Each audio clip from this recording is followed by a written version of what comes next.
அஸ்ஸலாமு அலைக்கும். இட்லி பொடி முடிஞ்சிருச்சு. பார்த்தீங்கன்னா, எப்போதும் போல ஒரே மாரி தானே நம்ம இட்லி பொடி ரெடி பண்ணுறோம். இந்த தடவ கொஞ்சமா நிலக்கடலையில வந்து இட்லி பொடி ரெடி பண்ணி பார்க்கலான்னு சொல்லிட்டு தான் இட்லி பொடி வந்து நிலக்கடலையிலே செஞ்சிருந்தேன். நம்ம தேவைக்கு ஏத்த மாரி ஒவ்வொரு பொருளையும் எடுத்துக்கலாம்.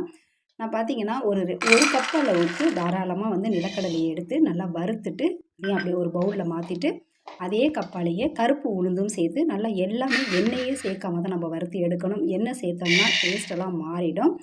நல்லா வறுத்து எடுத்துட்டு, அதே கப்பாலே பார்த்தீங்கன்னா, கடலப்பருப்பையும் நம்ம வறுத்து எடுத்துக்கலாம். வறுத்து எடுத்துட்டு, ஒரு கைப்பிடி அளவு கருவேப்பிலையும் சேர்த்துட்டு, ஒரு 2 ஸ்பூன் அளவுக்கு நான் மிளகுத்தூள் சேர்த்துருக்கேன். ஏன்னா, நம்ம பொடியா எல்லாம் அரைச்சு வச்சிருக்கிறதுனால முழு மிளகு இல்ல. அதனால மிளகு தூளா வந்துட்டு சேர்த்துக்கிட்டேன்.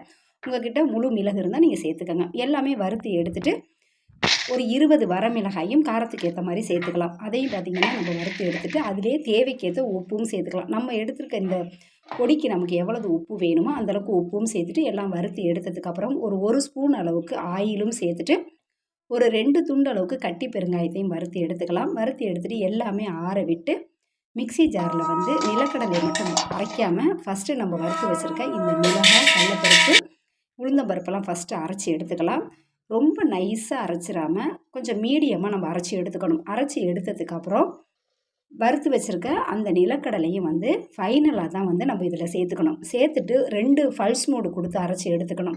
அரைச்சு எடுத்துட்டு இத அப்படியே ஆற விட்டு ஒரு டப்பால நம்ம ஸ்டோர் பண்ணி வச்சுக்கலாம். இந்த நிலக்கடலை சேர்க்கும்போது டேஸ்ட்டும் ரொம்ப நல்லாயிருக்கும். ஹெல்த்தாவும் இருக்கும். கண்டிப்பா ட்ரை பண்ணுங்க. என்னோட வீடியோ பிடிச்சிருந்தா சப்ஸ்கிரைப் பண்ணி, லைக் பண்ணி, ஷேர் பண்ணுங்க. தேங்க் யூ ஃபார் வாட்சிங்.